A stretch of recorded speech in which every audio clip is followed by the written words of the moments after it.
What really goes down when you flush an airplane toilet? What animal was the mayor of an Alaskan town? Who wore high heels in the 18th century? Why was Nutella invented? Get ready to eat up these crazy delicious facts in this episode of You Don't Know. High heels are nothing new to the world. In the 18th century, they were fashionable even for children. Don't worry though, they weren't wearing stilettos.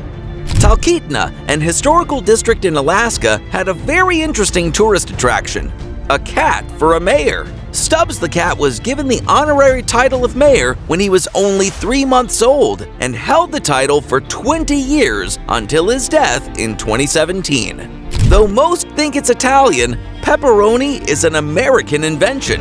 The first use of the word dates back to 1919. The small town of Norwood, Young America in Minnesota has a population of fewer than 4,000 people, but has more than 20 zip codes. That's because when the Dial Corporation moved to town in 1973, the company and town received a massive amount of mail for processing rebates and coupons.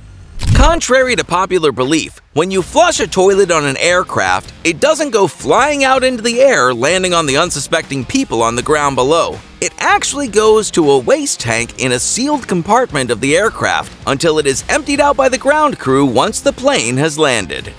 MIT, often cited as one of the world's most prestigious universities, puts almost all of its course materials online for anyone to access for free. Seriously, check it out! Numbers can mean different things, like the numbers 7 and 12 standing for perfection. On the European flag, the 12 gold stars mean perfection, and the circle they form stands for unity. They aren't tied to any specific country. In 2014, the Shawn Mendes EP reached #1 on iTunes in just 37 minutes after being released at midnight on July 28th.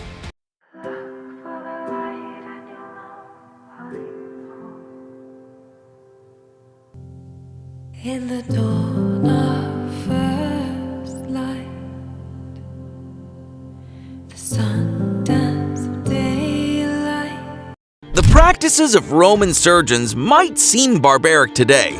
Before modern anesthesia was developed about 175 years ago, there was a lot of screaming. There's a rumor floating around that those surgeons were trained to block out the screams of their patients. Though there's no concrete evidence to support this, it's possible that they developed techniques to detach emotionally to cope with everything that came along with the job.